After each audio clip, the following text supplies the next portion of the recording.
আসসালামু আলাইকুম প্রিয় দর্শক, আজ আমি আলোচনা করব আমাদের ফরজ গোসল নিয়ে। আমাদের গোসল যখন ফরজ হয়ে যায় তখন আমাদেরকে ফরজ গোসল আদায় করতে হয়। বিষয়টা খুবই সিম্পল একটি বিষয়, কিন্তু আমরা অনেকে জানি অনেকে জানি না।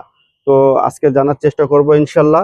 আপনি যে স্থানে নাপাক লাগবে সেই স্থান আগে ধুয়ে নিতে হবে। যেমন লুঙ্গিতে, রানে, পায়ে যে স্থানে নাপাক লাগবে সেই জায়গাটা আপনাকে সাবান, শ্যাম্পু আপনি যেটাই ব্যবহার করেন না কেন সেটা দিয়ে সুন্দর করে ধুয়ে নেবেন।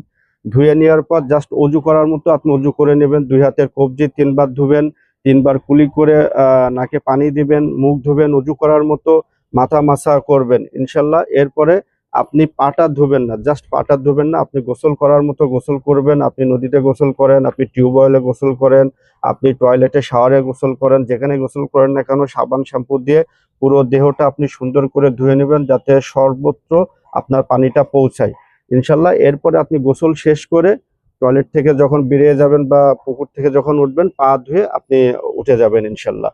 এতে আপনার ইনশাল্লাহ ফরজ গোসলটা আদায় হয়ে যাবে এবং সেই সাথে আপনার ওযুটাও করা হয়ে যাবে। তো প্রিয় দর্শক, খুব সিম্পল একটি বিষয়। তো দর্শক, আমার ভিডিওটা যদি ভালো লাগে প্লিজ ফেসবুক থেকে দেখলে ফলো করে পাশে থাকবেন এবং ইউটিউব থেকে দেখলে আমার চ্যানেলটি সাবস্ক্রাইব করে পাশে থাকবেন। আসসালামু আলাইকুম সবাইকে।